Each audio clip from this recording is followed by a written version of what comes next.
I'm Carol Marine. The news is Taped with Rabbi Doug is next. Go to watch Rabbi Doug on the TV tonight. Forget about the network programs. Forget about all the great cable shows. There's only one thing for me on Mondays and Tuesday nights. Rabbi Doug. We're gonna see Rabbi Doug. We're gonna watch Rabbi Doug. Yeah, we're gonna watch Rabbi Doug on your TV tonight. Shalom and welcome to Taped with Rabbi Doug. We are here in Chicago, Illinois, and I'm here with my good friend Marshall Castle. Marshall is an auto expert, a mechanic, and really someone who knows everything there is to know about automobiles and the winter and winterizing. He is the proprietor of Chicago Car Care on the north side of Chicago, and he is a master mechanic. Marshall, I want to welcome you to the show. For people who recognize that last name, you'll know that his daughter has been on the show a few times. She is not only a wonderful pianist, but she's also a health food guru and has been with us before. I thought we would have Marshall on because the weather just changed in Chicago just this past week when we're taping, and we've gotten sub-freezing temperatures and ice all over the place. And I myself had an issue this week that one of my family's cars that always started fine didn't start and needed a new battery right away. But I kind of thought it would be important to know, what do we do to winterize our cars and be careful that things are safe for the winter, that we're not going to be stranded, that we're not going to have a major catastrophe where we have to call for a jump or a tow truck. What do you think the first step in winterizing a car is and being careful during the winter, Marshall? First step I usually recommend to my customers is to bring the car in to give it a look over and see what's what before the winter, because we know the cold temperatures are really hard on the cars. Make it difficult to start. The newer cars are less susceptible like the old ones were. How many times we used to go out on a freezing cold day, open the hood, start poking around trying to open something up and get the car to start while your fingertips are falling off your hands. And thank God nowadays they start a lot easier, but the routine inspection is really important. So I know that I've always been told, don't let your car gas tank go low during the winter because it'll freeze up. How does a gas tank freeze up when you're less than an eighth or a quarter of a tank? How does it freeze up? Because gasoline isn't supposed to freeze. What is it that freezes, and why is it important, and how much gas should you really keep in the car? You know, is it a half a tank? Is it 3/4 of a tank? Do you have to keep it full and fill it up regularly? Where are you safe in the frigid weather? From the experience that I've seen, you try to keep it at half to 3/4 of a tank. The gasoline does not freeze, correct. It will not freeze by itself, at least in our temperatures it won't. But what it will do on low levels, when it warms up in the gas tank and the fuel becomes warm, it will condensate. Water will form in the tank, it will drip down, the water will freeze, it can block the fuel lines. So that's the big issue there.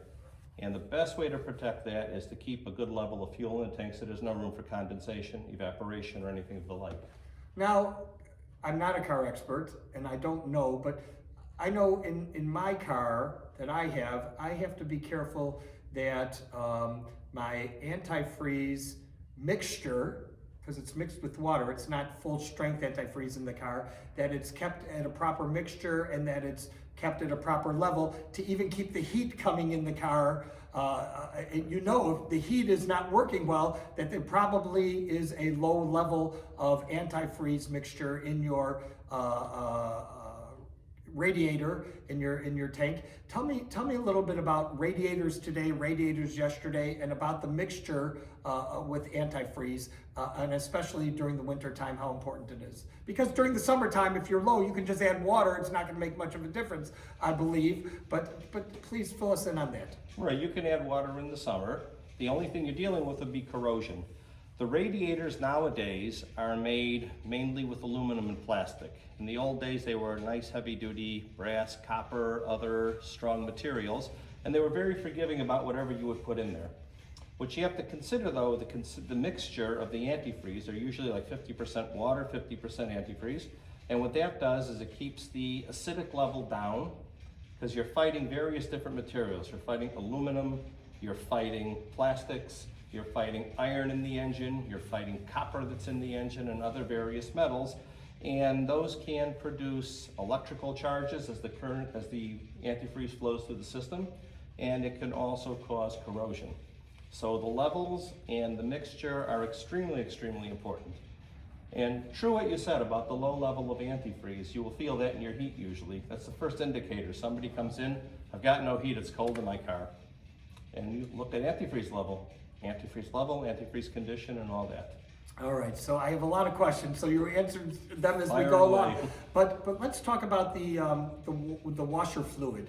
Now, washer fluid, you know, when it's really cold out, you spray your washer fluid and you get a film of frost on your window. It's not really temperature safe as far as not freezing up in that way. And then you see that they sell this extra expensive anti-freezing window washer fluid out there. Does that stuff really? I've never bought it myself. But does that stuff really work? Would it be that if it's below 0 or 0 outside, that when I spray that on my window, that it's not going to get that frost there? What is the difference in the temperatures and the safety of those things? The ones that are set at 20 degrees usually will freeze in our climate. That's the regular blue stuff that we use. Most of the regular blue stuff that we use will freeze. You spray it on your windshield, it wipes it clean, beautiful. You drive 5 feet and all of a sudden, I cannot see out my window. Especially in the mornings when the sun's hitting you. It's just like one big blinding windscreen. The purpler stuff, I think, they have various different colors. Purple. That stuff is usually going like minus 10 degrees, minus 20 possibly. That stuff will clear and will make a light frost on it after it clears, but it'll come off very quickly. You know, it will thaw very, very, very quickly because it's designed to handle the temperature a little better. But there's no real foolproof method. Okay. I haven't been to the auto parts places looking for these, but I've heard advertisements in past years, not recently, of sprays that if you have, like we had in this sleet that came down and all of a sudden the temperature dropped, you know, a quarter inch, an eighth of an inch of ice on your windshield and on your windows that freeze up, that I used to hear about sprays that you could spray on it and it will completely dissolve the ice right away. Are those things for real and do they still exist, or are they really just advertisement fallacies? They do work. They do work up to a point. The best preventative way to deal with this is to keep a clean windshield. Keep your windshield as clean as you possibly can because any contaminants that are on that will attract the water, they will attract the sleet, and they will cause it to want to stick and freeze in that area. So I want to talk about the regular frost that we get on our windshields right now because I don't understand, and maybe you can explain to me, you know, in the morning when I come out, the front of my windshield, I have to scrape it, but the side windows and the back window have no frost on them usually, unless, you know, sleet or something like that. But the front windshield's the one that gets all the frost on it, and the other windows don't. Why is it that the front windshield is the one that gets all the frost when the others don't? So I bet you if you parked the other way, your back window would get it. Really? Usually it's going to be the way the wind is blowing the moisture around. It's going to hit the certain side of the car, wherever way the wind was blowing last night. And that's what's going to do most of the freezing. So no matter where the buildings are around you that might be blocking the wind. Anything to like deflect it off your car. Wow. Tell me about additives. I want to talk about, you know, they sell so many in the auto parts stores. They have the oil additive, they have the gasoline additive, they have the radiator additive. What about these additives? You know, if you want to talk about each one, that's fine. What do they do, and are they just sales pitches? Do they make a difference? Like, if let's say that my gas is low and I added some of that additive, is that going to protect me more than if I didn't do that? How do they work, and what is their worth? The problem with the gas additive is if your gas is low and you add it, you're going to over dilute the gas with whatever the additive is. The engineers that design the oil for the engines, they're changing it constantly every year. They're updating them with the proper additives for climate, For the engine, its needs, because the engines are so much more precise than they were with the internal clearances, that the oil has got to be right on the money or your car will not even run right, because it'll affect the electronic controls that are affected by the oil. You know, it's a whole loop system that works there. So the engineers do spend a lot of time with this stuff, and the additives should not really do too much except cost you money. Really? Yeah, in most cases, if everything's up and up on the car, then the additives are just basically a few dollars spent for something that was a great commercial. So here's the next question when it comes to oil. We have a car, it's a Ford-made car, and this car says you can either do an oil change with fully synthetic oil and change it every 5,000 miles, or you can use regular standard oil and change it every 3,000 miles. Is that, I'm sure you have a lot of cars you work on that have those possibilities. Is that a safety measure to stay with the higher grade, or can you switch up and back, or because you drain the oil and change the filter, can you switch up and back, or is it safer to stay with one or the other? What is the best recommendation on those things? Because I don't know, and I'm always at a loss on what decision to make on that. Right. In most cases, you look at the manufacturer's recommendations and they'll have two different weights of oil that are offered, a synthetic blend or a fully synthetic. They say you can use either or, but they recommend using the synthetic. So we try to stick with that. In a pickle where you cannot get the synthetic, you can go to the standard oil, but then you'll just have to change it at a quicker time.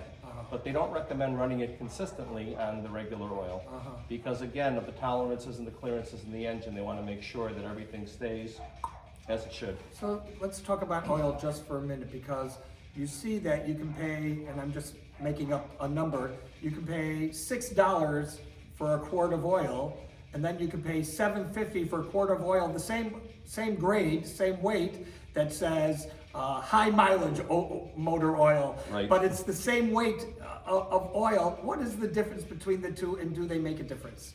Well, it's not the difference in the weight that you're looking at so much as the difference in the makeup of the oil. Like we mentioned, the synthetic oil, semi-synthetic oil, regular oil, stuff like that. Manufacturers recommend specific things, again, for the engine. And the only way to make sure that your engine is going to last is to stick with the correct oil. And usually, when you think about it, if you're changing oil every 3 months at 3,000 miles, you're spending $30 for an oil change, let's say. You're used to that. We've been doing that for years. The oil changes were much cheaper back then, too. I mean, now it's crazy pricing, but we're all stuck in the same boat with this. And you take a look at this oil at $30 for an oil change, and then you look at the full synthetic oil, which they recommend, $60 for an oil change. They let you go 6 months to a year on the full synthetic, or 3 months on the regular. Correct. So you're really paying the same price, maybe even a little less in the long run for the synthetic, because you're not changing it as frequently. And not changing it as frequently is as safe, because doesn't the oil still get dirty in the time that is carrying on when you're going longer?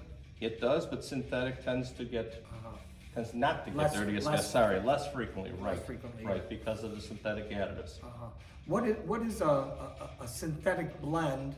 What does it consist of? Is it some regular motor oil and some synthetic together, or is it a blend of other things? And is it more greasy, meaning for the engine to stay greased up as the oil goes through it? What is the difference between a synthetic blend and regular, or a synthetic blend and full synthetic? Okay, so the synthetic blend is a base oil that they mix some synthetic in. They never really tell you exactly how much. It could be a small percentage, it could be a large percentage. But based on the manufacturer of the oil, they will tell you the recommendations on the oil change. So if they take you from a regular oil, 3,000 mile oil change up to a semi-synthetic at 5,000, then obviously there's something else in there that will last a little bit longer. And viscosity is key, the thickness of the oil. What does viscosity output. mean to people who don't know? Thickness, the basic thickness of the oil and how it lubricates and how it stays on the moving parts to keep them properly lubricated. Okay, very good, very good. Let's talk about windshield wipers for a moment, because wintertime, that's a big thing. Yep. Windshield wipers are made of different materials, And you see people say, you know, this is a winterized windshield wiper. This is not a winterized windshield wiper, but you can put either one on for the winter. What is the value of spending more money on? It used to be, you know, you used to spend $6-7 on a windshield wiper, and now they're two different sizes, and this one's $30, this one's $27, whatever the case might be. But what is the value of going with I don't know what the materials really are, but with the more expensive material and those wipers? Well, they're basically still a rubber-based material. And the recommendations, again, from the manufacturers for the wiper blades are to change them seasonally. If you're doing that anyways, the question is, do you want to spend more on a winter blade and have the same use out of it as you're going to do out of a regular standard wiper blade? Now, some of the winter blades have a good advantage because they're wrapped completely with rubber, and snow and ice doesn't get in to actually freeze them and cause them not to lay flat on the window. You start wiping your window and all of a sudden you see streaks in front of you because the blade is frozen in curves. So these blades tend not to do that because they're completely covered in rubber on the outside, and the wiping edge is always flat against the window. Great. That is the advantage of it, but again, personal preference. You know, what you're looking to spend if you're comfortable with the others. All right, here we go on to one of the things that I've always wondered about, and that is, you used to say when you got an oil change back in, let's say, the 70s and 60s, oil change and lube for this price, oil change and lube for this price. Do we still do lubes today? And is a lube lubricating, what was lubricated back in those days? And are we still lubricating today, or is there something that's already in the newer cars not necessary to lube? These are questions I've always had that I wanted to ask you while you were here today. It makes sense because I think about it all the time too. It's still called an oil change and a lube. And in the good old days, all the steering parts and the chassis parts that would move when you're driving the car up and down, turning left and right, flexing, they all had grease fittings on them. And you'd be taking a grease gun and you'd be greasing everything. Hence, mechanics got called grease monkeys. And we sure as heck looked like that after those times too. But nowadays, the steering parts and suspension parts are mostly sealed, lubricated at the factory, designed to last the life of, they say the car, I say the life of the part. They do wear, they do fail quite often because they're not able to lubricate them. The replacement parts usually have fittings, you can lubricate them again, which is very good. You know, so it's worth the extra effort to do it, but it was a money-saving thing from the factory not to have to design it with fittings and spend the extra money on all that and just make a part, seal it, sell it, put it on the car and done. Now, I don't know if you remember this, but I remember it very well. About maybe 20 years ago, because we've been friends forever, I had a car that the speedometer stopped working, and you had to insert something into it or whatever you had to do to fix my speedometer, and what was that, and how do speedometers go bad? If I remember this one correctly, I believe what we ended up doing was taking things apart and pulling the cable from the speedometer out from the cable housing and greasing it, or replacing it, one of the two. Those were mechanically driven speedometers back then, where you would have a long cable going to your dashboard, right behind the speedometer, going under the car, connecting to the transmission and recording the revolutions and just turning the cable, and your needle would go up and down manually. Now we're running with electronic sensors on everything. So the computer picks up the sensor, it turns around and tells the dashboard where to put the gauge. So even if you have one of those manual gauges that moves along with the electronic thing that's up there that tells you the speed that you're at, that's still also being controlled by a sensor? It's driven electronically in most cases, yeah. Wow. And everything interfaces with the next thing. The speedometer interfaces with the dashboard, interfaces with the computer, interfaces with the engine, interfaces with the heater controls and all the body controls for all the functions when you push the buttons on the dashboard to turn on and off wipers and stuff like that. Amazing. Yeah. Now today, there are sales pitches all the time for these little computer things that you can plug into your little computer thing under the dashboard. It's going to tell you what's wrong, supposedly, before you go to your mechanic, so that your mechanic doesn't rip you off and lie to you. Are those things, those little computer things that plug in there that they sell for a lot of money, by the way? I'm not sure if you have someone you trust and is honest. I don't see the reason for them. But again, are they accurate? Do they really give you safety in your repairs? And would you recommend them to people at all? They're not as accurate as the computer things that you plug in there. Right, they'll give you the same basic codes to tell you if there's a failure of something. There are codes that there's a list, though. Each car's got about 200 codes that can come up. And in every one of those codes, there's 2 or 3 possibilities of what failed, at least. So anybody who wants to know more about their car and plug this thing in, walk into the shop, say, I've got code PO420. That's yours, by the way. I've got that one. It says my catalytic converter is bad. So they come in saying, I need a catalytic converter. Now, I could check out the car at that point, and I can look it through, go through a full diagnostic and say, you need a sensor. You don't need an $800 catalytic converter, you need a $150 sensor. And the person will walk out of the door saying, wow, the guy didn't rip me off. It is good if you want to use it. Insurance companies use it a lot just to monitor your driving. They want to see how fast you're accelerating, how fast you're stopping, get all that kind of stuff. Big brother watching you to lower your rates, but if you're not careful, it goes the other way. Yeah. Right. So yeah, electronics is wonderful. So at Car Care, I'm sure you get a lot of cars coming in with different mechanical problems. The things that I think of in my mind, I think of tie rods and shock absorbers and spark plugs and things that are eventually wear and maintenance. What wears out the most in a car that's, let's say, 6-7 years old? Water pumps, things like that. What is the thing that wears out the most, or is it really random? Usually it's brakes because they get used the most. Brakes. So that's a maintenance item. That's a maintenance item. Yeah. Brakes are something that's not ever covered by warranty, of course. How about warranty items if the car is young that are no longer under warranty? What are those things that wear out the most, the quickest? Okay, then we run into water pumps, like you said. You can run into hydraulic parts on the brakes. What makes them stop? Those are things that are usually covered under warranty that will fail with time as well. After the warranty's over? After the warranty's over, of course. We recommend extended warranties on a lot of cars, and they usually do pay for themselves. That's something we've experienced. It's also, I prefer to send them a big bill than you. So hey, now we're talking. Also, we have, like you said, the shock absorbers and things. They do wear out. They tell you 50,000 miles, again, is a recommendation. They can last longer and they can go faster depending on driving habits. You know what your driving habits are, but usually you'll hear noises, you'll feel things, you'll go into the shop saying something's not feeling right, and then we'll take a look and try to find out what you got. All right, going back to winterizing, let's talk about tires for a minute.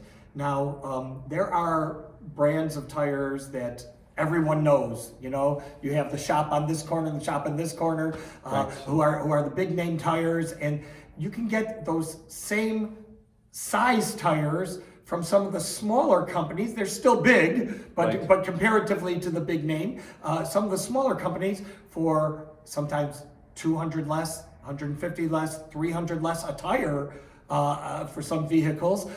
Is there a difference going with the big major brand tires or the minor major brand tires when you buy them to go on your car? Is there really a difference? And the treads may be a little bit different. Are they all safe? Are they all good for winter? Okay, on tires there are ratings also. So you look at the companies with the big names and they're pushing the tires with a big price. And rightfully so, because they have a reputation behind it. They have a name behind it. We found over the years that there are other smaller companies that will manufacture tires to the same specifications, where the tread will wear as well, where the tire is constructed as... So if they say like a 50,000 mile tire, let's just take a number, the big name is 50,000 mile tire and the halfway big name is a 50,000 mile tire, the specifications are the same then? They could be. Sometimes the entry-level tires are made with different specifications just to meet a certain price. But you have to be careful also because the tires that you're going to buy directly from the manufacturer and the tires that you're going to buy from box stores that sell the same brands discounted are not the same tire. Really? So Even though they carry the same name, the same specs, the same rating, they're manufactured specifically for the box stores to different specifications. so I wanted to ask you that when you buy a new car, those tires on the new car are usually not the tires that you would buy brand new. Is that something that they manufacture those tires for the car manufacturers to sell them with? That's a hard one to say because I don't know. But in my experience, I've seen some of the name brand tires on brand new cars that have not lasted nearly where they should, and I've seen some of them that have lasted twice as long as they should. Really? So it's a real tough call on that one. So we only have a couple of minutes left, and this has been so informative. I have so many more questions. Maybe we'll do this again in the not too far future. But if you were to say to our audience, with this big winter coming along, what are the 3 major things that we should be looking for in our cars? And I want to start with the first one being batteries. Is that cranking power, is it important with a smaller car, let's say a 4-cylinder small car, to buy something over cranking because they don't recommend that one, but you can use that one and it has a higher cranking power? Is that a waste of money or not? Well, what I've seen over the years with the batteries also is that the stronger the cranking amperage it has, the less reserve capacity it has, which means it'll turn that engine very hard, very fast, but if you're not starting, it doesn't have the capacity to do it for a long period of time. Whereas you get the ones with slightly lower cranking power, they will continue to go and go and go and go. So if you're not able to start your car, you have to get under the hood, do something, whatever you're doing. By the time you're finally ready to get it, you figured it out, you turn the key, the battery's now dead because it doesn't have the capacity to just keep on doing it. So high capacity batteries sound great. If you start them the first time, you're there, you're gone, you're fine. Awesome. You have a lot of power to drive the accessories, but it's not just the startup that's key with that battery. Your whole car is running on a fully electronic system. If your voltage isn't up to par, Your alternator better be working. your alternator better be working, that battery better be in good shape, because if it's not, the battery itself can short the car out as well. And it can cause things to start acting very weird if it's not proper power going to all the electronic circuits. So that's definitely one key thing. If your mechanic says, your battery's an issue and you trust the guy, but you say, you know what, it's starting the car every day, until the day it doesn't, and until the coldest day that you end up calling and saying, my car is not starting. And over all the years doing this, I have been selling batteries before the winter because nobody wants to go out and below zero and put a battery in front of someone's house. It's just not really worth it. No, it's not. No. Okay, final question Sure. as our time is running out. And that is, back when I started driving, when you and I aren't that far apart. Horses and wagons, I remember that. Yeah, okay. Batteries, we used to have to add water to them, the little acid holes. We had to add water to them. Do they still sell batteries that you have to add water to for cars? And why don't you have to in general nowadays? Okay, so the batteries nowadays are sealed. They're still lead acid, and there's water inside that's the catalyst that makes everything go. And it will run out. They do run out also, but the battery is sealed a little bit tighter, and they recommend not to maintain them. But there still are covers. You can open them up and you can add what you need to if necessary. Great. So. I can't thank you enough for being on the show. Marshall Castle, a master mechanic. I want to thank all of you for being with us. Remember, you can check out our website, www.tvrabbi.com. You can also see former shows on the web. If you want to email Marshall or me, I will be sure to forward that email on to him. info@tvrabbi.com is the email address. Thank you for being with us. Hope to see you next time and hope to have you on again. Thank you. Thanks, Marshall Castle, and thanks to all of you. Shalom.